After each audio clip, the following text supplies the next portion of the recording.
सीखें। अब कुछ करने की आवश्यकता है, अपनी ताकत का एहसास कराने की आवश्यकता है।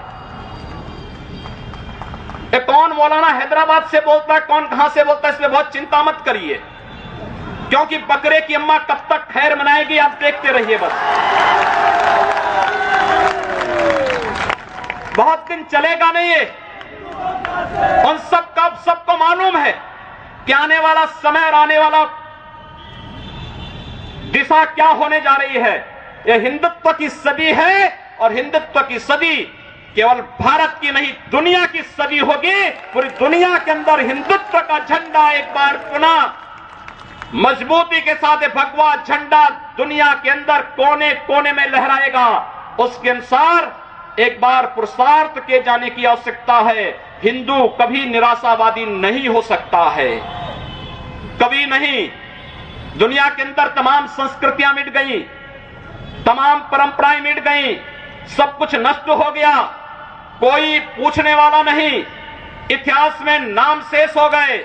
लेकिन इतनी विपत्तियों के बावजूद, हजारों हमलों को झेलने के बावजूद, तमाम षड्यंत्रों के बावजूद, अंदर और बाहर दोनों से हमलों को जूझते हुए भी अगर सनातन हिंदू धर्म मजबूती के साथ खड़ा है तो वह किसी के बल पर नहीं, इस जनता की ताकत के बल पर है। और जब तक ये आस्था सनातन हिंदू धर्म के प्रति आप सबकी बनी रहेगी, भारत माता के प्रति आपकी बनी रहेगी, दुनिया की कोई ताकत आपका बाल बांका नहीं कर पाएगा।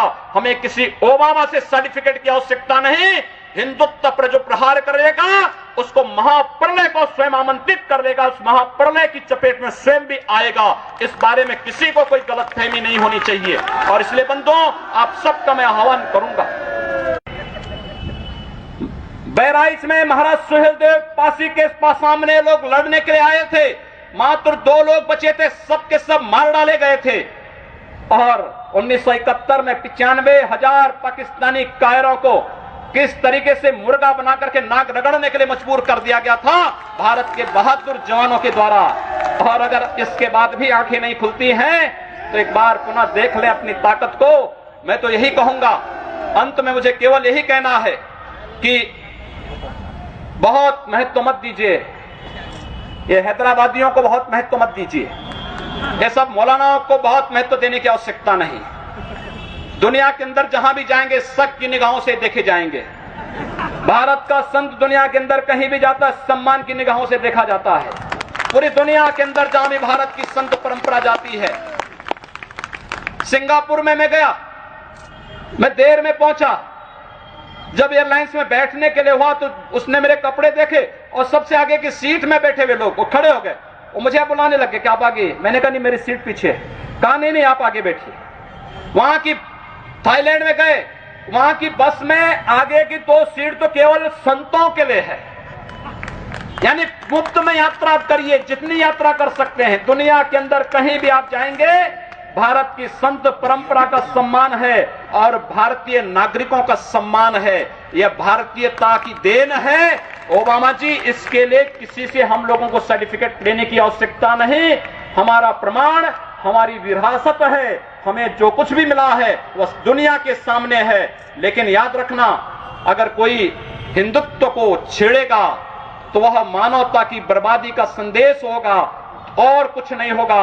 हिंदुत्व दुनिया के अंदर सुख और शांति का प्रतीक है और विश्व हिंदू परिषद इसका नेतृत्व कर रहा है। विश्व सुरक्षा की गारंटी हो। मैं कहता हूं भारत के मौलानाओं से और भारत के पादरियों से भी, आज ISIS नाम का एक आतंकी संगठन इराक और सीरिया के अंदर जिस निर्ममता के साथ मानवता को कुचल रहा है, वहां पर यजीदी समुदाय के साथ साथ तमाम अल्पसंख्यक समुदायों को बड़ी निर्ममता के साथ काटा जा रहा है।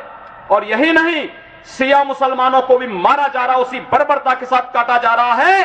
भारत के सब मौलाना मुंह बंद किए हुए हैं, क्योंकि इनको लगता है कि अगर ISIS के खिलाफ बोलेंगे तो वह एक प्रकार से इस्लाम के खिलाफ वक्तव्य होगा। क्या इस्लाम का स्वरूप या बर्बर स्वरूप है इस्लाम का? हम आखिर साबित क्या करना चाहते हैं?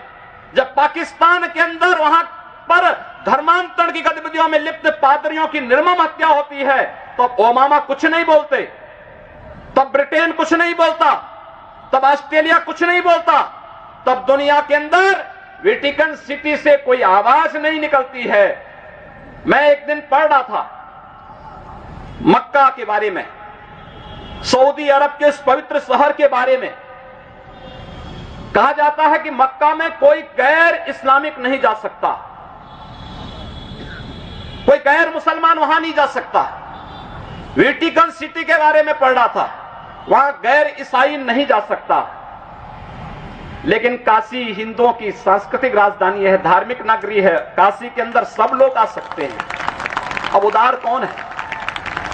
यानी हमारी काशी में सब लोग आ सकते हैं, ऊंची ऊंची मीनारें बना सकते हैं, मीनारों से चिल्ला सकते हैं, तो भी हम पर आवाज, तब भी हम पर आरोप लगते हैं। लेकिन सऊदी अरब में, मक्का मदीना में कोई दूसरा नहीं जा सकता, कोई नहीं जा सकता, कोई दूसरा गैर मुस्लिम नहीं जा सकता।